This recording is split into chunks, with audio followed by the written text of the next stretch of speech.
నమస్తే అండి, నేను వాణి. ఈరోజు మనం స్రవంతి అనే ఒక మంచి కథను విందాం. అది ఒక కొండ ప్రాంతం. హోరుగా వీస్తున్న గాలికి పోటీగా సురేష్ గుండె చప్పుడు అతనికే వినిపిస్తుంది.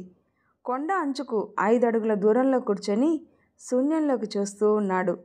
కొద్దిసేపట్లో ఈ లోకాన్ని వదిలి వెళ్ళిపోవాలి అని నిర్ణయించుకున్న అతను తనతో పాటు తెచ్చుకున్న మందు బాటిల్స్, పల్లీలు, ఈరోజు న్యూస్ పేపరు తీసుకొని పల్లీ ప్యాకెట్ విప్పి న్యూస్ పేపర్లో ఫ్రంట్ పేజీలో సగం కాగితం చింపి వాటిని ఆ కాగితం మీద పెట్టాడు. పల్లీలు నోట్లో వేసుకుంటూ అప్రయత్నంగా అవి పెట్టిన పేపర్లో వార్తను చూశాడు. అందరికీ సుపరిచితులైన బిజినెస్ మ్యాన్ ప్రసాద్ గారింట్లో పెళ్లి సందడి మొదలు కాబోతుంది. పెళ్ళికొడుకు స్వయాన ఆయన మేనల్లుడు మరియు ఆయన ఇండస్ట్రీకి మేనేజింగ్ డైరెక్టర్ అయిన ఆదిత్య గారు కావడం విశేషం. బిజినెస్ వ్యవహారాలకు కుటుంబానికి దూరంగా ఉంటున్న ఆయన కూతురు గురించి ప్రసాద్ గారు ముందెప్పుడూ ప్రస్తావించలేదు. కానీ మొదటిసారి ఆయన మరికొన్ని రోజుల్లో తన చిట్టి తల్లి పెళ్లి కూతురు కాబోతుంది అని ఆనందంగా మీడియా ముందు తెలిపారు. ఇప్పుడు తనున్న పరిస్థితికి కారణమైన వారు సంతోషంగా ఉండటం సురేష్కి అస్సలు నచ్చలేదు. కాసేపటికైనా వారి మీద ద్వేషం పెంచుకోవడం ఎందుకు? తప్పు చేశాను, శిక్ష అనుభవిస్తున్నాను అని అనుకుంటూ తనకు తానే మళ్ళీ సర్ది చెప్పుకున్నాడు. అలానే ఆలోచిస్తూ న్యూస్ పేపర్ చేతిలోకి తీసుకొని పక్క పేజీ తిప్పాడు.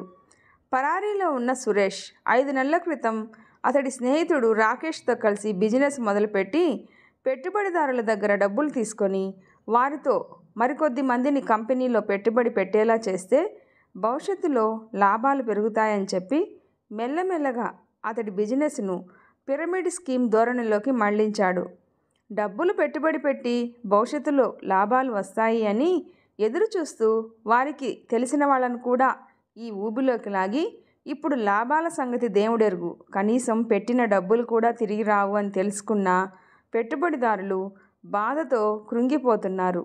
సురేష్ని కఠినంగా శిక్షించి వారి డబ్బులను తిరిగి ఇప్పించాలి అంటూ పోలీస్ స్టేషన్ చుట్టూ తిరుగుతున్నారు.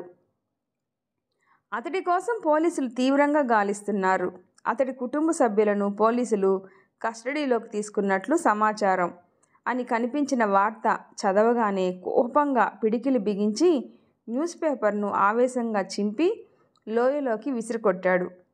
తప్పుడు దారిలో వెళ్లాలన్న ఆలోచన తనది కాకపోయినా డబ్బుకి ఆశపడి ఆ తప్పును మొదట్లోనే తుంచేయనందుకు చివరకు ఇప్పుడు అతని పరిస్థితి ముందు నుయ్యి వెనక గొయ్యి అయిపోయింది. పరిష్కారం దొరకని సమస్య గురించి బుర్రకు పని చెప్పే ఓపిక లేక బాటిల్ తెరిచి ఆపకుండా సగం తాగేశాడు. ఇంతలో కొత్త సిమ్ము వేసుకున్న అతని ఫోన్ మోగింది. చిరాగ్గా ఫోన్ ఎత్తాడు సురేష్.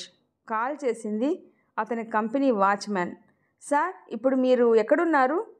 నేనెక్కడుంటే నీకెందుకు? విషయం ఏంటో చెప్పు. నా కోసం మళ్ళీ పోలీసులు వచ్చారా? అవును సార్, గంట క్రితమే.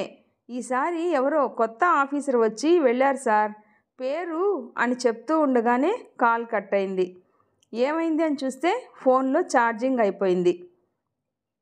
నేను చచ్చిపోయే ముందు నా ఫోన్లో బ్యాటరీ చచ్చిపోయింది అని అనుకుంటూ ఒక వెర్రి నవ్వు నవ్వాడు. మామూలుగా అయితే ఇలా పిచ్చిగా నవ్వినప్పుడు తనను ఎవరైనా చూశారేమోనని చుట్టూ గమనించేవాడు. కానీ ఇప్పుడు ఆ అవసరం లేదు అనుకున్నాడు. తన ఆలోచన తప్పు అని రుజువు చేస్తూ అతని పక్కన ఒక 25 ఏళ్ల అమ్మాయి కూర్చొని అతన్నే చూస్తూ ఉంది. ఆ అమ్మాయి ఎవరో తెలియక బ్లాంక్ ఫేస్ పెట్టాడు సురేష్. కాసేపటికి తేరుకున్నాక ఇంతకుముందు అతని గురించి చదివిన న్యూస్ గుర్తుకు రాగానే ఆమె వైపు అనుమానంగా చూస్తూ, నేను ఎవరో నీకు తెలుసా అని అడిగాడు. హా, తెలుసండి, మీ గురించి న్యూస్లో చూశాను అనింది. అయితే ఇప్పుడు నన్ను పోలీసులకు పట్టించాలి అనుకుంటున్నావా? నేను నా సొంత పని మీద ఇక్కడికి వచ్చానండి. ఆమె మాటల్లో మొండి ధైర్యం తొంగి చూసింది. సొంత పనా? ఈ ప్లేస్ ఏంటో నీకు తెలుసా అమ్మాయి? ఇది ఒక సూసైడ్ స్పాట్. ఇక్కడ నీకేం పని? ఇది సూసైడ్ స్పాట్ అయితే మరి మీకిక్కడేం పని అని అనింది. ఆమె ప్రశ్న వినగానే అతనికి నవ్వు వచ్చింది. ఇక్కడ సూసైడ్ చేసుకున్న వారి సంఖ్యకు ఒకటి కలుపుదామని వచ్చాను అని అన్నాడు. కదా, మరి నేను కూడా అందుకే వచ్చానండి అని చెప్పింది. ఆమె చెప్పింది విన్నాక తనను తీక్షణంగా చూశాడు సురేష్. మనిషి ఆరోగ్యంగానే ఉంది, వేసుకున్న బట్టలు చూస్తుంటే అంతో ఇంతో ఉన్న కుటుంబానికి చెందిన అమ్మాయిలాగానే కనపడుతుంది. నిండా 25 కూడా దాటలేదు. అలాంటిది ఈ వయసులో ఏం కష్టం వచ్చిందబ్బా అని అనుకుంటూ కొద్దిసేపటికి అదే విషయం ఆ అమ్మాయిని అడిగాడు. నన్ను ఈ భూమి మీదకి తీసుకొచ్చిన వాళ్ళు, నా బాధ్యత తీసుకోవాల్సిన వాళ్లే నన్ను వద్దనుకున్నారు. అవునా, ఏమైంది? లవ్ ఫెయిల్యూరా? ఇంట్లో నుండి పారిపోయి వచ్చావా? నీ లవర్ నిన్ను మోసం చేశాడా? బాణాల్లా దూసుకువచ్చాయి అతడి ప్రశ్నలు. ఆ మాటలు విని ఆ అమ్మాయి విరక్తిగా నవ్వింది. అది చూశాక సురేష్ ఒక నిట్టూర్పు విడిచి, ఎవరి బాధలు వాళ్ళవి, ఇంకోసారి ఆలోచించుకో అమ్మాయి, నీకు ఇంకా చాలా జీవితం ఉంది, తొందరపడుతున్నావేమో అని అన్నాడు. ఇదే ప్రశ్న నేను మిమ్మల్ని అడిగితే మీ సమాధానం ఏంటండి? ఆమె అడిగింది విని ఈసారి గట్టిగా నవ్వి, గడుసుదానివే, ఇంతకీ నీ పేరేంటి అని అడిగాడు. అతడి కళ్ళల్లోకి సూటిగా చూస్తూ స్రవంతి అని చెప్పింది తను. నీ పేరులానే నువ్వు కూడా తేజస్సుతో వెలిగిపోతున్నావు అంటూ దూరంగా ప్రకాశిస్తున్న సూర్యుడి వైపు చూశాడు సురేష్. ఆ తర్వాత కొద్దిసేపు మౌనాన్ని ఇద్దరూ ఆశ్రయించారు. బీరు గొంతులో పడుతున్న కొద్దీ అతడి బాధ ఎక్కువైపోసాగింది. గుండెలోని భారాన్ని దించేసుకోవాలని నిర్ణయించుకొని మాట్లాడడం మొదలుపెట్టాడు. జీవితం చాలా చిన్నది కదా స్రవంతి. కొన్నిసార్లు మనం చేస్తుంది తప్పు అని తెలిసినా కూడా దాన్ని సరిదిద్దుకోవాలని మనం అసలు అనుకోం. కానీ ఒక్కటి మాత్రం నిజం, కర్మ నుండి ఎవరూ తప్పించుకోలేరు. బిజినెస్ మొదలుపెట్టే ముందు ఎలాంటి అనవసరమైన రిస్కులు తీసుకోకూడదు అని ఆలోచించిన నేను తర్వాత గుడ్డిగా ఆ రాకేష్ గాడిని నమ్మి మోసపోయాను. ఆ పిరమిడ్ స్కీము ఐడియా వాడిదే. నాకు అసలు ఆలోచనే లేదు. ఏదో మూల మనసు వద్దు అని చెప్తున్నా తక్కువ టైంలోనే ఎక్కువ డబ్బులు చేతికి రావడం చూసి అత్యాశకు పోయి పరిస్థితి ఇక్కడ దాకా తెచ్చుకున్నాను. మేం చేస్తున్న తప్పు గురించి Prasad industries managing director Aditya సాక్ష్యాలతో సహా పోలీసులకు చెప్పాడు. ఇలా జరుగుతుందని ముందే కనిపెట్టిన రాకేష్ నాకు చెప్పకుండా పెట్టుబడిదారులను మోసం చేసి తీసుకున్న డబ్బంతా తీసుకొని పారిపోయాడు. సొసైటీలో పరువు పోయింది. ఇప్పుడు నా భార్య పిల్లలకు కూడా మొహం చూపించుకోలేని స్థితికి వచ్చేశాను. ఇప్పుడు పోలీసులకు లొంగిపోతే జైలు శిక్ష తప్పదు. పైగా ఆ డబ్బంతా నేనే కట్టాలి. నాకు 2 కూతుళ్ళు, వారి భవిష్యత్తు ఏంటో తెలియట్లేదు. నా పేరు మీద 25 లక్షలు ఇన్సూరెన్స్ ఉంది. నేను చచ్చిపోతే కనీసం ఆ డబ్బైనా వారికి ఉపయోగపడుతుందని ఇలా ఈ బాటిల్స్ తాగడం అయిపోతే నా బైక్ తీసుకొని లోయలో పడిపోతాను. నా జీవితంలో నేను నేర్చుకున్న గొప్ప గుణపాఠం ఏంటో తెలుసా? మనం ఎవరినైనా బాధ పెడితే భవిష్యత్తులో అంతకు 2 మనము అనుభవిస్తాం. అందుకే నేను ఈరోజు ఇలా ఇక్కడ కూర్చొని ఇంకొద్దిసేపట్లో నా జీవితానికి ముగింపు పలకబోతున్నాను. అప్పటి వరకు సురేష్ మాటలు శ్రద్ధగా విన్న స్రవంతి అతడు చివరిలో చెప్పిన దాని గురించి ఆలోచిస్తూ, మీరే మీ ప్రాణాలు తీసుకోవాలి అనిపించేంత పరిస్థితి మీకు వచ్చింది అంటే అంతలా మీరు ఎవరిని బాధ పెట్టారు అని అడిగింది. సీత నా చెల్లెలు, నా చెల్లి అని చెప్పుకునే అర్హత కూడా నాకు లేదు. తను చనిపోవడానికి పరోక్షంగా నేనే కారణం.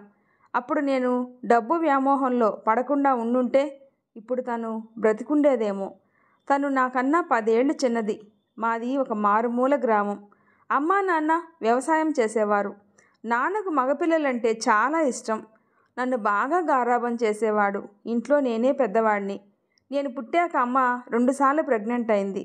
కానీ ఆ బిడ్డలు బ్రతకలేదు.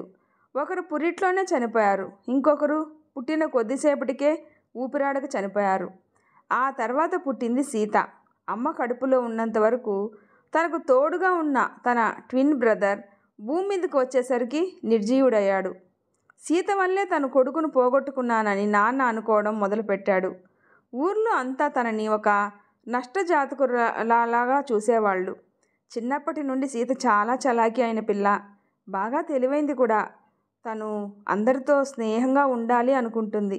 కానీ ఎవ్వరూ తనను దగ్గరకు రానిచ్చేవారే కాదు. ఇక నాన్న సంగతి అయితే వేరే చెప్పనక్కర్లేదు. కొడుకు పుట్టలేదు అన్న బాధ, దానికి కారణం సీతే అని బలంగా నమ్మేవాడు. ఆ కోపంతోనే తను ఏ పని చేసినా కూడా వాటిల్లో తప్పులు వెతికి మరీ తిట్టేవాడు, కొట్టేవాడు. సీత పేరుకే నాకు చెల్లెలు. నేను ఏ రోజు తన గురించి పట్టించుకోలేదు. తను నవ్వుతూ అన్నయ్య అంటూ నా వెంటే తిరిగితే నేను తనను చిరాగ్గా పక్కకు నెట్టేసేవాడిని. నేను అలా ఉండటానికి కారణం అందరూ తనను నష్టజాతకురాలు అనడం వల్లనో, లేక నాన్న ఎప్పుడు తనను తక్కువ చేసి చూడటం వల్లనో మరి నాకు కూడా తెలీదు. ఊర్లో నా చదువు పూర్తయి పై చదువులు చదవడానికి సిటీకి వెళ్ళాను. కాలేజీలో బాగా డబ్బున్న ఫ్రెండ్స్ కొంతమంది పరిచయం అయ్యారు. వారి విలాసాలు చూసి ఎలాగైనా డబ్బులు సంపాదించాలి అనే ఆశ మొదలైంది నాకు. బిజినెస్ చేస్తే ఎక్కువ డబ్బులు సంపాదించవచ్చు అనుకున్నాను. అప్పుడు నాకు 22 ఏళ్ళు అనుకుంటా. చదువు పూర్తయిపోయింది. అత్యవసర మార్కులతో కాలేజీ నుండి బయటపడ్డాను. అమెరికాలో MBA చేయాలి అనుకున్నాను. అదే విషయం ఇంట్లో చెప్తే, ఇప్పుడు మనకంత స్తోమత లేదు, పైగా నీ తర్వాత ఒక ఆడపిల్ల కూడా ఉంది, వద్దు అని చెప్పింది అమ్మ. నన్ను అమెరికా పంపించే అంత స్తోమత నాన్నకు లేదు అని ఆయనకు కూడా తెలుసు. కానీ అమ్మ సీతని కారణంగా చూపించి నేను అడిగింది కాదు అనడం నాన్నకు అస్సలు నచ్చలేదు. అమ్మ వద్దంటున్నా వినకుండా అప్పు చేయాలి అనుకున్నాడు. నేను అబ్రాడ్ వెళ్ళగలిగేంత డబ్బు అప్పు ఇవ్వగలిగే మనిషి మా ఊర్లో రాజారావు ఒక్కడే. ఆడవాళ్లను వంకర బుద్ధితో చూసే వాడంటేనే ఊర్లో ఎవ్వరికీ ఇష్టం లేదు. వాడి ఇంట్లో పనిచేసే ఆడవాళ్లను కూడా డబ్బు ఆశ చూపించి ఎలాగైనా లొంగ తీసుకొని వారికి నరకం చూపించేవాడు. వాడి చేష్టలు భరించలేక కొంతమంది పని మానేస్తే, ఇంకొంతమంది వాళ్ళ పిల్లల కోసం వాడిని భరిస్తూ తమలో తామే ఏడుస్తూ గడిపేవారు. కానీ అప్పు అడిగే విషయంలో మాత్రం అందరూ వాడి దగ్గరికే వెళ్తారు. నాన్న కూడా అదే చేయాలనుకున్నాడు. వాడి గురించి అన్నీ తెలిసినా కూడా నేను ఆయన్ని ఆపలేదు. అమ్మ ఆపాలనుకున్నా ఆయన ఆగలేదు. ఆ నిర్ణయం సీత తలరాతను మారుస్తుంది అని అప్పుడు మాకు తెలీదు. రాజారావు దగ్గర అప్పు చేసి మరీ నాన్న నన్ను అమెరికా పంపే పనిలో పడ్డాడు. ప్రతీ నెల ఎలాగోలా వడ్డీ కట్టి వాడి అప్పు తీర్చేయాలి అని అనుకున్న అమ్మ కోరిక నెరవేరలేదు. పంటలు సరిగ్గా పండక బాగా నష్టం వచ్చింది. చేతిలో వడ్డీ డబ్బులు పడకపోయేసరికి రాజారావు మా ఇంటికి వచ్చాడు. అప్పుడే ఇంట్లో హుషారుగా ఆడుతూ పాడుతూ తిరుగుతున్న సీత మీద వాడి కన్ను పడింది. వెంటనే వాడు మనసు మార్చుకొని అసలు మాత్రమే ఇస్తే చాలు అని, కానీ మొత్తం డబ్బులు వాడి చేతికి వచ్చే వరకు సీత వాడింట్లో ఉంటూ పని చేయాలని చెప్పాడు. వడ్డీ డబ్బులు ఇవ్వాల్సిన అవసరం లేదు అని అర్థమయ్యాక అమ్మ వద్దు అని వారిస్తున్నా కూడా వినిపించుకోకుండా నాన్న సీతని వాడింటికి పంపడానికి ఒప్పుకున్నాడు.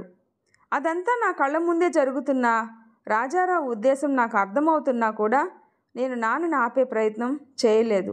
ఎందుకంటే ఆ టైంలో వాడు చెప్పిన దానికి ఒప్పుకోకపోతే నేను అమెరికా వెళ్ళలేనేమో అని అనిపించింది. స్వార్థంతో నా గురించి మాత్రమే ఆలోచించి అప్పుడు ఏమీ మాట్లాడకుండా మిన్నకుండిపోయాను. సీత వాడి ఇంటికి వెళ్ళిన కొన్ని రోజులకే నాకు వీసా కన్ఫామ్ అయ్యి నేను అమెరికా వెళ్ళాను. రాజారావు ఇల్లు మా ఇంటి నుండి చాలా దూరం. వారానికి ఒకసారైన అమ్మ ఇంటి పనులు, పొలం పనులు పూర్తి చేసుకొని సీతని చూడటానికి వెళ్ళేది. కానీ కొద్ది రోజులకే ఆ రాకపోకలు కూడా తగ్గిపోయాయి. సీత వాడి ఇంటికి పని చేయడానికి వెళ్ళిన 3 నెలల తర్వాత ఒకరోజు రాత్రి ఆ ఇంటికి నిప్పంటుకుంది. ఆ ఇంట్లో పనిచేసే వాళ్లే కొంతమంది వాడి చేష్టలు భరించలేక వాడిని చంపేయాలి నిర్ణయించుకొని ఇంట్లో ఉన్న డబ్బులు, నగలు దొంగలించి ఇంటికి నిప్పు పెట్టారు. మరుసటి రోజు ఉదయం ఊరి వాళ్ళు చూసేసరికి ఇంట్లో కాలిపోయిన శవాలు తప్ప ఏం కనిపించలేదు.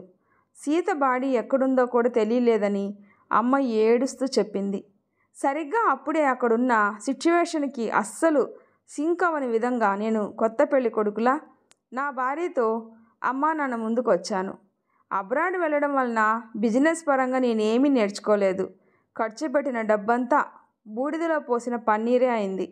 చివరికి ఏదో చిన్న కంపెనీలో ఉద్యోగం చూసుకున్నాను. చదువుకోవడానికి అమెరికా వెళ్ళిన నేను అక్కడ ఏం వెలకబెట్టానో అమ్మా నాన్నకు తెలియడానికి ఎంతో సమయం పట్టలేదు. సీత చనిపోయాక నాన్న ముఖంలో చిన్నపాటి పశ్చాత్తాపం కనిపించింది. సిటీ లైఫ్ ఎంజాయ్ చేసే నా భార్యకు మా అమ్మా నాన్నలు నచ్చలేదు.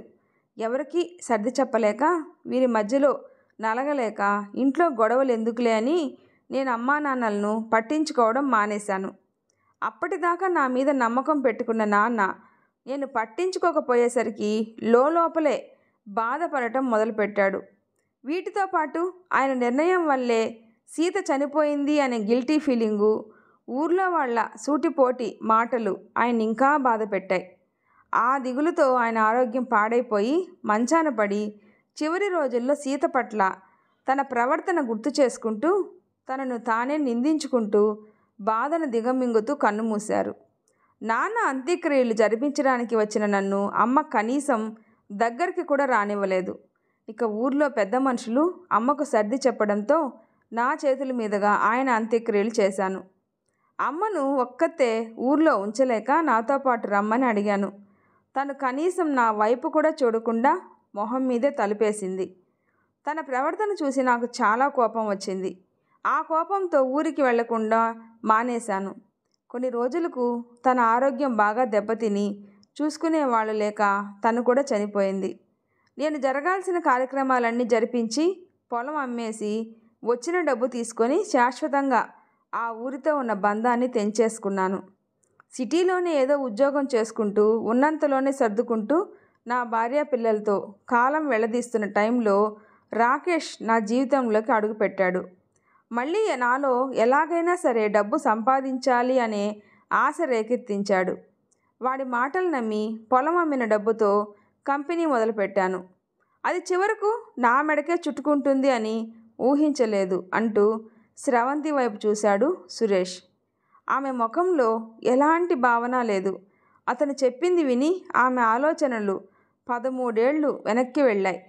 రోజులా అనే ఆ రోజు కూడా ఒక రాక్షసుడి చేతిలో చిత్రహింసలు అనుభవించి అలసిపోయిన శరీరంతో తడారిపోయిన గొంతుతో కన్నీటితో తడిసిన మోముతో నిద్రపోవటానికి ప్రయత్నిస్తున్న 12 ఏళ్ల అమ్మాయికి తనున్న ఇల్లు కాలిపోతూ కనిపించింది.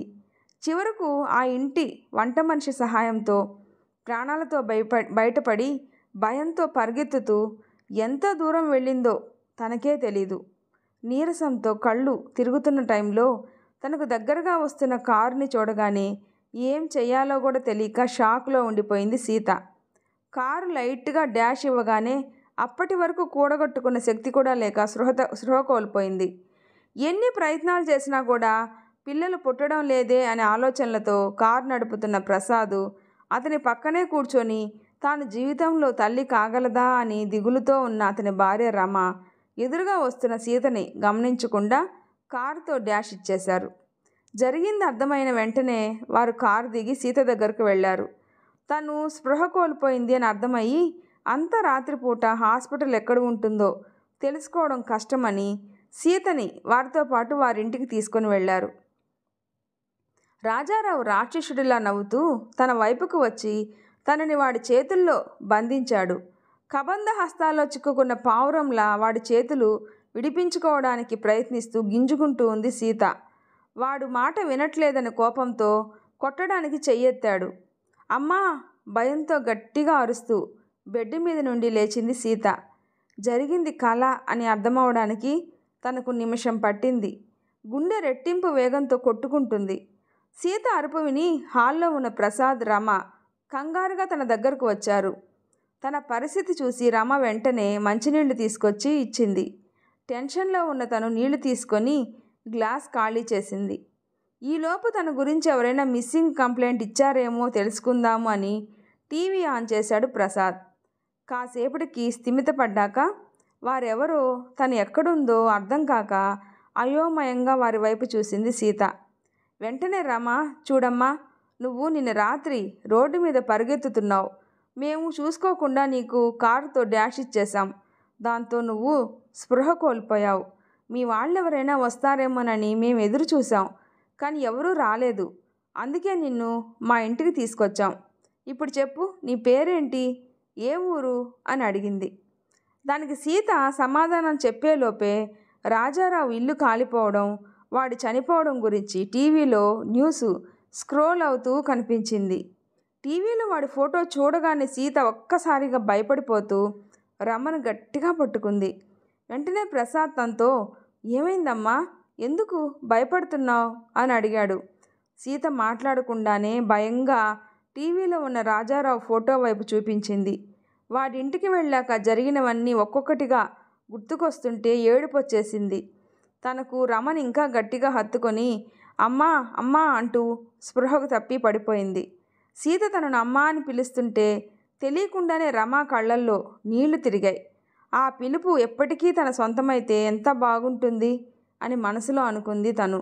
అప్పటి నుండి సీతను చాలా జాగ్రత్తగా చూసుకోవడం మొదలుపెట్టింది. ప్రసాద్ రమలకు మొత్తం విషయం అర్థం కాకపోయినా టీవీలో చూపిస్తున్న వ్యక్తిని చూసి సీత ఎందుకో బాగా భయపడుతూ ఉందని అర్థమైంది. అదేంటో తెలుసుకోవాలని, అంతకంటే ముందు తనను ఒక డాక్టర్కి చూపించాలని నిర్ణయించుకున్నారు. సీతకు వారి దగ్గర చాలా సేఫ్గా అనిపించింది. పైగా ఇద్దరూ తనను బాగా చూసుకుంటున్నారు. ముఖ్యంగా రమ తనకు అమ్మలేని లోటు తీరుస్తుంది. రోజు తనకు దగ్గరుండి అన్నం తినిపించి తనతో కబుర్లు చెప్తుంది. కానీ 3 నెలల చేదు జ్ఞాపకాలు, సొంత అమ్మ నాన్న అన్నయ్యే తనను పట్టించుకోకపోవడం, ఇవన్నీ గుర్తుకొచ్చిన ప్రతిసారి బాధపడేది. ఇవన్నీ తనను పీడకలల్లా వెంటాడేవి. తనంటే వారికి ఎందుకంత ద్వేషం, తనేం తప్పు చేసింది అనుకుంటూ తనను తానే నిందించుకునేది. కానీ తనకు మళ్ళీ ఆ ఊరికి, ఆ మనుషుల మధ్యలోకి వెళ్ళాలనే లేదు. దాని గురించి ఆలోచించిన ప్రతిసారి తెలియకుండానే తన వెన్నులో వణుకు పుట్టేది. లేడీ డాక్టర్ సీతను చెక్ చేసి తను ఏదో ఒక విషయం గురించి బాగా భయపడుతుంది. తనను ఎవరో బాగా కొట్టారు, అది తన ఒంటి మీద ఉన్న గాయాలను చూస్తేనే అర్థమవుతుంది. మేబీ తను వారిని గుర్తు చేసుకునే భయపడుతుంది అనుకుంటున్నాను. దెబ్బలు మానిపోవడానికి మందులు రాసిస్తాను. కానీ తను మెంటల్లీ నార్మల్ అవ్వాలంటే తనను సైకాలజిస్ట్ దగ్గరకు తీసుకెళ్ళండి అని చెప్పింది. డాక్టర్ చెప్పింది విని వారు సీతను సైకాలజిస్ట్ దగ్గరకు తీసుకెళ్లారు. ఆయన సీతతో మాట్లాడాక, వారితో తనతో కాసేపు టైం స్పెండ్ చేశాక నాకు అర్థమైంది ఏంటంటే తను చాలా ప్రాబ్లమ్స్ని ఫేస్ చేసింది. మానసికంగా బాగా పాపం కృంగిపోయింది. తనకు ఎవరి దగ్గర ప్రేమ దొరకలేదు, సరికదా తనను అందరూ దూరంగా ఉంచి బాధ పెట్టారు. ఇక తనను ఒక వ్యక్తి చాలా దారుణంగా హింసించాడు. అందుకే ఇప్పుడు తన కండిషన్ ఇలా ఉంది. అయినా భయపడాల్సిన పని లేదు. కౌన్సిలింగ్ ఇస్తే తను మళ్ళీ నార్మల్ అవ్వగలదు. కానీ తన గతంకు తనను వీలైనంత దూరంగా ఉంచండి. ఫ్యూచర్లో దానివల్ల ప్రాబ్లం ఉండకపోవచ్చు, కానీ ఇప్పుడు తను వాటి గురించి ఆలోచించకుండా ఎంత సంతోషంగా ఉంటే అంత త్వరగా నార్మల్ అవుతుంది అని చెప్పాడు. ప్రసాద్ సీత ఊరికి వెళ్ళి తన గురించి ఎంక్వైరీ చేశాడు. ఊర్లో అందరూ చనిపోయింది అనుకుంటున్న సీతను తన పేరెంట్స్కు అప్పగించాలా వద్దా అని ఆలోచిస్తూ ఉన్నాడు. అదే విషయమై రమ అభిప్రాయం అడిగాడు. అప్పుడు తను, ఏంటండి మీరు సైకాలజిస్ట్ చెప్పింది విన్నాక కూడా మీరు ఇలా ఆలోచిస్తున్నారా? ఇప్పటికే తన పరిస్థితి ఏమీ బాగలేదు. ఇప్పుడు మళ్ళీ తనను అక్కడికి పంపించి సీతను పిచ్చిదాన్ని అయిపోమంటారా? వద్దండి, తనను పంపించడానికి నేను ఒప్పుకోను. సీత నాకు బాగా దగ్గరైంది. తను నన్ను అమ్మ అని పిలుస్తూ ఉంటే నా మనసుకు ఎంత సంతోషంగా ఉందో మాటల్లో చెప్పలేను. మనకు ఎలాగూ పిల్లలు పుట్టే యోగం లేదు. కనీసం ఇలా అయినా నేను ఒక తల్లిగా ఉండాలి అనుకుంటున్నాను. మనం సీతను దత్తత తీసుకొని తనకు ఒక వయసు వచ్చాక మన కూతురిగా బయట ప్రపంచానికి పరిచయం చేద్దాం. ప్లీజ్ నా మాట కాదనకండి అని బ్రతిమాలింది. ప్రసాద్కు కూడా అదే కరెక్ట్ అనిపించింది. సీత ఎన్ని బాధలు పడిందో విన్నాక ఇక ఎప్పుడూ తను బాధపడకూడదని, తనకు ఒక మంచి తండ్రిగా ఉండాలి అని నిర్ణయించుకున్నాడు. సైకాలజిస్ట్ దగ్గర ట్రీట్మెంట్ తీసుకున్నాక సీత పూర్తిగా నార్మల్ అయిపోయింది. కానీ గతాన్ని మర్చిపోయి ప్రసాద్ రమలను అమ్మా నాన్నలుగా చూడటానికి తనకు కొంతకాలం పట్టింది. సీత ఐడెంటిటీ మార్చడం కోసం వారు తనకు కొత్త పేరు పెట్టి వారి కూతురిగా తనకు కొత్త జీవితాన్ని ఇచ్చారు. ఇప్పుడు వారే తన ప్రపంచం. ఇక తనను ఎప్పుడూ ఆట పట్టిస్తూ తన ముఖంపై చిరునవ్వులు పూయించే తన బావ ఆదిత్యాన్ని ఒక స్నేహితుడిలా భావించడానికి తనకు చాలా కాలమే పట్టింది.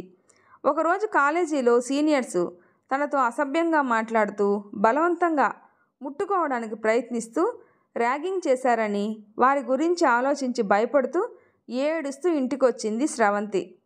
రమ తనకు ఎంత ధైర్యం చెప్పినా తను మాత్రం జరిగింది తలుచుకొని భయపడుతూనే ఉంది.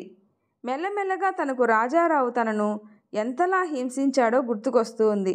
మళ్ళీ తన కండిషన్ ఏమైపోతుందో అని కంగారు పడిన రమ వెంటనే ప్రసాద్కి కాల్ చేసి విషయం చెప్పి ఇంటికి రమ్మంది. ఇంటికి రాగానే ప్రసాద్ స్రవంతి రూమ్లోకి వెళ్ళారు. లోపలికి అడుగుపెట్టగానే లైట్స్ అన్నీ ఆఫ్ చేసున్నాయి.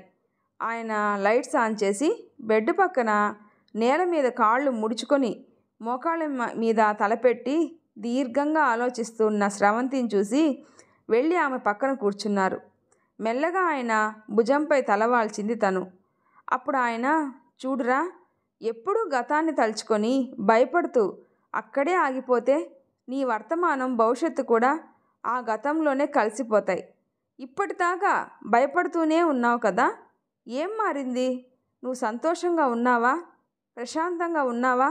లేదు కదా, మరి ఇంకా ఎందుకు అందులోనే ఉండిపోవాలి అని అనుకుంటున్నావు?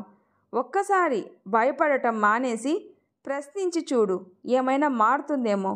నీకు నువ్వే కొత్తగా కనిపిస్తావేమో. నేను చెప్పింది చేయడం కష్టమే తల్లి, కానీ ఇలా చీకటిలో ఉండిపోవడం నరకం కదా. కొంచెం కష్టపడితే సీతలో ఉన్న నీ జీవితంలోకి వెలుగు వస్తుందంటే ఆ వెలుగు సీతను స్రవంతిగా మార్చి ఎప్పటికీ ప్రకాశించేలా చేస్తుంది. అంటే ఒక్కసారి కష్టపడు తల్లి. నా కోసమో అమ్మ కోసమో కాదు, నీ కోసం. నీకు తోడుగా మేమున్నాము అని మర్చిపోకు. ఒక బిజినెస్ మ్యాన్గా నా పరపతితో వాడిని నిన్ను ర్యాగింగ్ చేసిన వాళ్ళకి మీ కాలేజీ మేనేజ్మెంట్ పనిష్మెంట్ ఇచ్చేలా నేను చెయ్యను. కానీ ఈ ప్రాసెస్లో ఒక తండ్రిగా నీకు నేను అండగా ఉంటాను అని అన్నారు. ఆయన చెప్పిన ఒక్కో మాట ఆమె గుండె లోతుల్లోకి చొచ్చుకొని పోయింది. ఆ ధైర్యంతోనే కాలేజీలో తన ఫ్రెండ్స్తో కలిసి కంప్లైంట్ ఇచ్చింది. ఆ తర్వాత ఆ సీనియర్స్ తనని భయపెట్టినా బెదరకుండా వారికి గట్టిగా సమాధానం చెప్పింది. తన తండ్రి ప్రోత్సాహంతో ఆయన అడిగిన వృత్తిలో చేరి ఆయన కోరిక తీర్చింది. కానీ తన వృత్తి కారణంగా మళ్ళీ తన గతం తాలూకు మనుషుల్ని కలవాల్సి వస్తుంది అని తను అస్సలు ఊహించలేదు. హలో స్రవంతి, ఏంటి దేని గురించో దీర్ఘంగా ఆలోచిస్తున్నావు అన్న సురేష్ పిలుపు విని ఈ లోకంలోకి వచ్చింది తను. ఏం లేదండి, మీ ఫ్లాష్ బ్యాక్ నేను చూసిన ఒక సినిమాలో హీరోయిన్ వాళ్ళ నాన్నగారి ఫ్లాష్ బ్యాక్లా ఉంది. కానీ ఒకటే తేడా. అది విని ఏంటన్నట్టు స్రవంతి వైపు చూశాడు సురేష్. అందులో ఆయన చెల్లెలు చనిపోతుంది, కానీ మీ ఫ్లాష్ బ్యాక్లోని మీ చెల్లెలు బ్రతికే ఉంది అని చెప్పి అప్పటి వరకు అతనికి కనిపించకుండా దాచిన స్మార్ట్ వాచ్లోని బటన్ నొక్కగానే నిమిషంలో సురేష్ను పోలీసులు చుట్టుముట్టారు. ఎక్కిన కాస్త మత్తు కూడా వదిలింది అతనికి. ఆమె మాటలు, పోలీసులు రాక ఇవన్నీ చూసి అతని మెదడు కాసేపు పనిచేయడమే ఆగిపోయింది. షాక్లో నుండి తేరుకునేసరికి తన తలకి గన్ ఎయిమ్ చేసిన స్రవంతిని చూసి నోరెళ్ళబెట్టాడు సురేష్. అతడి మెదడులోని ప్రశ్నకు సమాధానంగా, ACP Sravanthi, you are under arrest అని తన ఐడి కార్డు చూపించి అతడికి మాత్రమే వినపడేలా ముద్దన్నయ్య అని అంది. స్రవంతి చివరిలో అన్న మాట విని, ముద్దన్నయ్య అని నన్ను ఆట పట్టించడానికి ఇలా సీత మాత్రమే పిలిచేది, కానీ ఆ విషయం నేను నీకు చెప్పలేదు కదా, మరి నీకెలా? అంటే నువ్వు సీతవా అంటూ ఆశ్చర్యంతో కళ్ళు తేలేశాడు సురేష్. సురేష్కి అంతా అయోమయంగా ఉంది. వెంటనే అతడి కంపెనీ వాచ్మ్యాను ఒక కొత్త ఆఫీసర్ గురించి చెప్పడం గుర్తుకొచ్చింది. కానీ ఇంతవరకు అతను మాట్లాడింది తనతోనేనా అని, అందులోనూ తను అతడు చనిపోయింది అనుకుంటున్న అతడి చెల్లెలని సురేష్ అస్సలు ఊహించనే లేదు. స్రవంతి వెంటనే అక్కడున్న ఇంకో ఆఫీసర్ వైపు చూసి, ఇతన్ని స్టేషన్కి తీసుకెళ్ళి ఫార్మాలిటీస్ అన్నీ పూర్తి చేయండి, తర్వాత ఇతన్ని ఆ రాకేష్ని కోర్టుకు తీసుకురండి, నేను 1 గంటలో కోర్టుకు వస్తాను అని చెప్పగానే కానిస్టేబుల్స్ సురేష్ని జీపు ఉంచిన చోటికి తీసుకెళ్లారు. వారు వెళ్ళాక స్రవంతి తన కారులో తనింటికి బయలుదేరింది. అక్కడికి చేరుకోగానే పెళ్లి సందడితో కళకళలాడుతున్న ఇల్లు తనకు ఆహ్వానం పలికింది. అది చూసి ఆమె ముఖంలో చిరునవ్వు మెరిసింది. లోపలికి వెళ్ళగానే అమ్మానాన్నల కోసం వెతుకుతున్న స్రవంతికి ప్రసాద్, రమ, ఆదిత్య ఒక రూమ్లో మాట్లాడుకుంటూ ఉండడం చూసి వారి దగ్గరకు వెళ్ళింది. స్రవంతిని చూడగానే రమ తనకు ఎదురొచ్చి తనను హగ్ చేసుకొని, స్రవంతి, నువ్వు బాగానే ఉన్నావు కదా, ఆ కేసు నీకు అప్పగించారు అని తెలిసినప్పటి నుండి నాకు చాలా కంగారుగా ఉంది. ఆ గతాన్ని గుర్తు చేసుకొని మళ్ళీ నీ కండిషన్ ఎలా మారుతుందో అని ఎంత భయపడ్డానో తెలుసా అని చెప్తున్న ఆమె మాటలను మధ్యలోనే ఆపేస్తూ, అమ్మా, నువ్వు అస్సలు టెన్షన్ పడకు, నేను చాలా బాగున్నాను. ఈ కేసులో ఇన్వాల్వ్ అయిన తర్వాత సురేష్ గతంలో నాకు అన్నయ్య అని తెలిసినప్పుడు ఒక్కసారిగా ఆ గతమంతా నా కళ్ళ ముందు మెదిలి కాసేపు నేను మెంటలీ వీక్ అయిన మాట నిజమే. కానీ అప్పుడు నాన్న నాకు చాలా ధైర్యం చెప్పారు. నా జీవితంలో ఎప్పటికైనా ఇలాంటి ఒక సిచ్యువేషన్ని ఫేస్ చేయక తప్పదని, ఇలాంటి టైంలోనే నేను భయపడకుండా ముందుకు వెళ్ళాలి అని నన్ను ఎంకరేజ్ చేశారు. And guess what, I did it. నాకు చాలా సంతోషంగా ఉంది నాన్న. ఎందుకు చిన్నప్పుడు అమ్మా నాన్నకు అన్నయ్యకు నేనంటే ఇష్టం లేదు, అసలు నేను చేసిన తప్పేంటి అన్న ప్రశ్నకు నాకు సమాధానం దొరికింది. ఇప్పుడు నా మనసు ప్రశాంతంగా ఉంది. ఇక నేను నా గతాన్ని తలుచుకొని బాధపడాల్సిన అవసరం కూడా లేదు, భయపడాల్సిన అవసరం కూడా లేదు. థ్యాంక్ యూ నాన్న, థ్యాంక్ యూ సో మచ్ అంటూ ప్రసాద్ని హత్తుకుంది. ఇదంతా చూస్తున్న ఆదిత్యకి అక్కడ ఏం జరుగుతుందో అసలు అర్థమే కాలేదు. కాసేపు వాళ్ళతో కబుర్లు చెప్పాక, ఓకే అమ్మా, నేను కోర్టుకు వెళ్ళాలి. ఈరోజే సురేష్ కేసు హియరింగ్. కోర్టులో ఎవిడెన్స్ సబ్మిట్ చేసి సురేష్కి రాకేష్కి శిక్ష పడేలా చేయాలి. వెళ్ళొస్తాను. బాయ్ నాన్న, బాయ్ బావా అంటూ హడావుడిగా బయలుదేరింది స్రవంతి. తను వెళ్ళాక పెళ్లి పనులు చూసుకోవడానికి రమ కూడా బయటికి వెళ్ళింది. అయోమయంగా ఉన్న ఆదిత్య ముఖం చూసి ప్రసాద్, ఆదిత్య, ఇప్పుడు నీ మనసులో ఎన్నో ప్రశ్నలు దాగున్నాయని నాకు తెలుసు. అన్నింటికీ సమాధానం చెప్తాను. నువ్వు తప్పకుండా వాటి గురించి తెలుసుకోవాలి. నీకు ముందే చెప్పుండాల్సింది, కానీ ఇప్పుడు చెప్పినా నువ్వు అర్థం చేసుకుంటావు అనే నమ్మకం నాకుంది. చెప్పడం పూర్తయ్యాక తనని పెళ్లి చేసుకోవడంలో నీ అభిప్రాయం ఏదైనా నాకు ఓకే అంటూ స్రవంతి గతం, తను వారికి ఎలా దొరికింది అన్నీ చెప్పి, అందుకే నేను మీ అత్తయ్య తన గురించి ఎవ్వరికీ పెద్దగా ఏం చెప్పలేదు. తనలోని భయాలన్నీ పోగొట్టి తనను తానే గెలవాలి అనే ఉద్దేశంతో స్రవంతిని పోలీస్ అవ్వమన్నాను. తను ముందు సంకోచించినా ఆ తర్వాత నా మీద గౌరవంతో తనను తాను నమ్మి కష్టపడి ఇప్పుడు ఈ పొజిషన్కి వచ్చింది. పోస్టింగ్ వేరే స్టేట్లో రావడంతో తను 5 రోజుల ముందే అక్కడే ఉంది. తను ఇక్కడికి ట్రాన్స్ఫర్ అయిన వెంటనే తనకు వచ్చిన మొదటి కేసే సురేష్ది. కేసు ఫైల్ తన చేతికి రాగానే అతడి డీటెయిల్స్ చూసి అతను ఎవరో అర్థమై కొంచెం టెన్షన్ పడింది.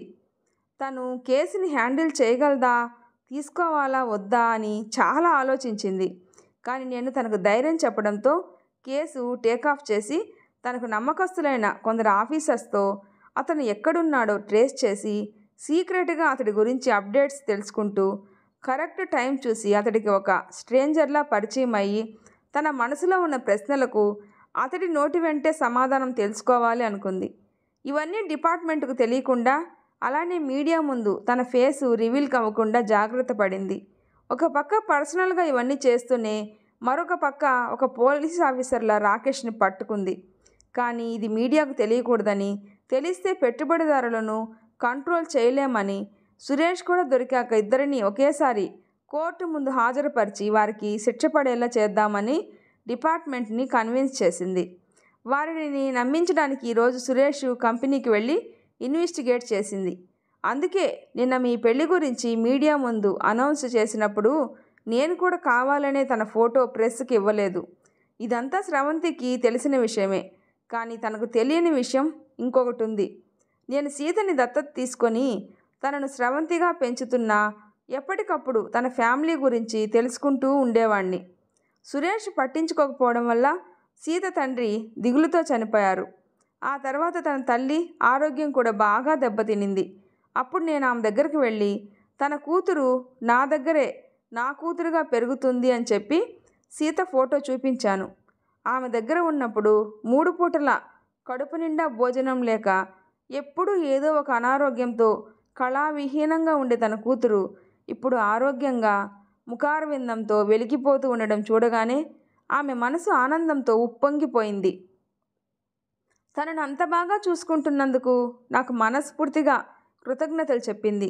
తర్వాత ఆమెకు సురేష్ గుర్తుకు రాగానే ఎట్టి పరిస్థితుల్లోనూ అతడి నీడ కూడా సీత మీద పడకూడదని, ఒకవేళ వారు కలవాల్సిన పరిస్థితే వస్తే ఆ సమయంలో నేను సీతకు అండగా నిలబడాలని కోరుకుంది. తను కోరుకున్నట్టుగానే చేస్తానని నేను ఆమెకు మాటిచ్చాను. అది చూసి ఆవిడ సంతృప్తితో సంతోషంగా కన్నుమూసింది. ఆ రోజే డిసైడ్ అయ్యాను, నా కూతురు ఎలాంటి సందర్భంలోనూ దేనికి భయపడి వెనకడుగు వేయకూడదని. తను ఎప్పుడూ సంతోషంగానే ఉండాలని అని చెప్పారు. అదంతా విన్న ఆదిత్యకి నోట మాట రాలేదు. స్రవంతిని మొదటిసారి చూసినప్పుడు తనెందుకు ముభావంగా ఉందో, తనతో మాట్లాడటానికి ప్రయత్నించినప్పుడు కూడా తను భయపడుతూ ఎందుకు అతన్ని దూరం పెట్టేదో ఇప్పుడు అతనికి పూర్తిగా అర్థమైంది. వెంటనే మెదడులో ఏదో ఆలోచన తట్టి, మరి నాతో పెళ్ళికి తను ఇష్టపడే ఒప్పుకుందా మావయ్య, లేక మీరు చెప్పారని ఒప్పుకుందా అని అడిగాడు.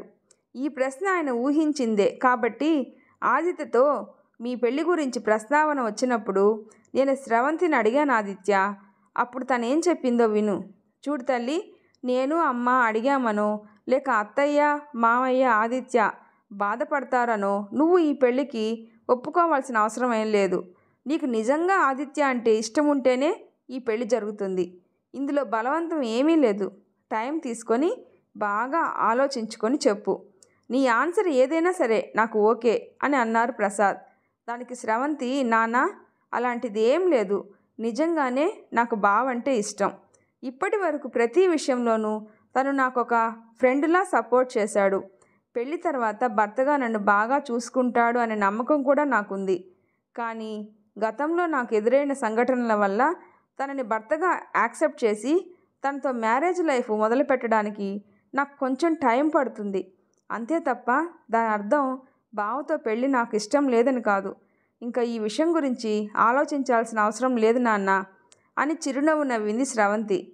స్రవంతి సమాధానం విన్నాక ఆదిత్య ముఖంలో సన్నని నవ్వు చేరింది. వెంటనే ప్రసాద్తో, ఓకే మావయ్య, తను నన్ను భర్తగా యాక్సెప్ట్ చేసినప్పుడే నేను తనకు దగ్గరవుతాను. అప్పటి వరకు తనని ఆ విషయంలో ఇబ్బంది పెట్టకుండా ఒక మంచి ఫ్రెండులాగా ఉంటాను అని చెప్పాడు. తన గతం గురించి తెలిసిన తర్వాత కూడా తన మీద నీ ప్రేమ అలానే ఉంది కదా?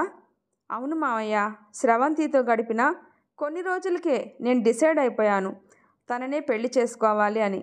ఇప్పుడు తన ఫాస్ట్ తెలిసాక తన మీద ఇంకా రెస్పెక్ట్ పెరిగింది అని మనస్ఫూర్తిగా చెప్పిన ఆదిత్యాని ఆప్యాయంగా హత్తుకున్నారు ప్రసాద్.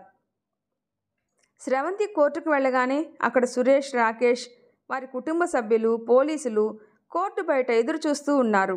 జడ్జి గారు కేసును హీరింగ్కి తెచ్చారు. వారం రోజుల నుండి హల్చల్ అవుతున్న కేసు, పైగా కొన్ని సాక్ష్యాధారాలు ముందే పోలీస్ స్టేషన్లో ఇచ్చారు కాబట్టి వాదించినా కేసు ఓడిపోతాము అని అర్థమై సురేష్, రాకేష్లకు సపోర్టుగా మాట్లాడటానికి ఏ లాయర్ కూడా ముందుకు రాలేదు. వీరికి వ్యతిరేకంగా ఉన్న పబ్లిక్ లాయరు కేసు గురించి వాదిస్తూ రాకేష్ని ఇన్వెస్టిగేట్ చేసినప్పుడు అతడి రికార్డింగు, ఆదిత్య స్రవంతికి ఇచ్చిన మరికొన్ని ఆధారాలు, సాక్షులుగా ఉన్న పెట్టుబడిదారులు సురేష్తో మాట్లాడుతున్నప్పుడు అతడికి తెలియకుండా కేసుకు సంబంధించి అతడు చెప్పింది రికార్డు చేసిన ఎవిడెన్సు, ఇవన్నీ కూడా కోర్టులో సబ్మిట్ చేశాడు. 2 గంటల తర్వాత సాక్ష్యాధారాలన్నీ నిశితంగా పరిశీలించిన జడ్జి గారు సురేష్, రాకేష్లకు 5 సంవత్సరాల కఠిన కారాగార శిక్షతో పాటు ఇద్దరికీ విడివిడిగా 4 లక్షల రూపాయలు జరిమానా విధించినట్టు తీర్పునిచ్చారు. అలాగే పెట్టుబడిదారులను నమ్మించి మోసం చేసి తీసుకున్న డబ్బును నేరస్తుల నుండి హ్యాండ్ ఓవర్ చేసుకున్న పోలీసులు ఆ డబ్బును తిరిగి వారికి చెల్లించాలని తెలిపారు అని టీవీలో వస్తున్న న్యూస్ చూస్తూ ప్రసాద్, రమ, ఆదిత్య స్రవంతిని మనసులోనే అభినందించారు. కోర్టు నుండి బయటకు వస్తున్న స్రవంతికి పశ్చాత్తాపంతో ఉన్న సురేష్ తన వైపుకు రావడానికి ప్రయత్నిస్తూ కనిపించాడు. అతన్ని ఆపేస్తున్న కానిస్టేబుల్ స్రవంతి చెప్పగానే వారికి దూరంగా వెళ్ళాడు. అప్పుడు సురేష్ తనతో, నువ్వు బ్రతుకుంటావని అస్సలు ఊహించలేదు సీత, నన్ను క్షమించు. నేనెప్పుడూ ఒక అన్నయ్యలా నీ బాధ్యత తీసుకోలేదు. కానీ ఇప్పుడు నిన్ను ఇలా చూస్తుంటే చాలా సంతోషంగా ఉంది. నువ్వు నిజంగా చాలా గొప్పదానివి సీత. నా చెల్లి ఒక పోలీస్ ఆఫీసర్ అని చెప్పుకోవడానికి గర్వంగా ఉంది అంటున్న అతన్ని ఆమె ఆపమన్నట్టు చేతితో చేసిన సైగ చూసి చెప్పడం ఆపేశాడు. వెంటనే స్రవంతి, మీ వరకు మీకు పేరుకే చెల్లెలు అయిన సీత ఇంతకుముందు మీతో మాట్లాడినప్పుడే చచ్చిపోయింది మిస్టర్ సురేష్. నేను చాలా చిన్నపిల్లగా ఉన్నప్పుడు, నీ వయసు కూడా చిన్నదే కాబట్టి చుట్టూ ఉన్న వాళ్ళ మాటలు, ఇంట్లో నాన్న నన్ను ట్రీట్ చేసే విధానం వల్ల మీరు నన్ను దూరం పెట్టడంలో అర్థం ఉంది. కానీ నాకు 12 ఏళ్ళు ఉన్నప్పుడు నీ వయసు 22 ఏళ్ళు. అప్పుడు ఏది మంచి ఏది చెడు అని ఆలోచించే మెచ్యూరిటీ నీకు ఉండి ఆ రాక్షసుడి ఉద్దేశం అర్థమై కూడా నాన్న నన్ను వాళ్ళ ఇంటికి పంపిస్తున్నా కూడా నా గురించి పట్టించుకోలేదు. మీకు గుర్తుందో లేదో, నేను కూడా అక్కడకు సూసైడ్ చేసుకోవడానికే వచ్చాను అని మీకు చెప్పాను. నా పట్ల మీ ప్రవర్తనకు అసలు కారణం ఏంటో తెలిసాక నాలో ఉన్న సీతను ఆ క్షణమే అక్కడ చంపేశాను. ఇప్పుడు నేను స్రవంతి, డాటర్ ఆఫ్ ప్రసాద్, ఇంకొన్ని రోజుల్లో వైఫ్ ఆఫ్ ఆదిత్య కూడా కాబోతున్నాను. ఇక మీదట వాళ్ళే నా కుటుంబం. కాబట్టి ఇంకెప్పుడు కూడా నన్ను కలిసి మాట్లాడటానికి ప్రయత్నించకండి. ఫ్యూచర్లో నా వల్ల మీరేదైనా సహాయం పొందినా థ్యాంక్స్ చెప్పడానికి కూడా నన్ను కలవకండి అని చెప్పగానే సురేష్కి ఏం మాట్లాడాలో అర్థం కాక బొమ్మలా నిల్చుండిపోయాడు. ఆ తర్వాత స్రవంతి దూరంగా ఉన్న కానిస్టేబుల్ వైపు చూడగానే అతను సురేష్ని జీబెక్కించాడు. మనసు దూది పింజలా తేలిగ్గా మారడంతో ప్రశాంతమైన వదనం స్రవంతి సొంతమైంది. చెరగని చిరునవ్వుతో ఇంటికి వెళ్ళిన తను ప్రసాద్, ఆదిత్య మాట్లాడుతూ ఉండడం చూసి వారి దగ్గరకు వెళ్ళింది. ఇద్దరూ తనకు కంగ్రాట్స్ చెప్పారు. వారికి మనస్ఫూర్తిగా నవ్వుతూ థ్యాంక్స్ చెప్పింది స్రవంతి.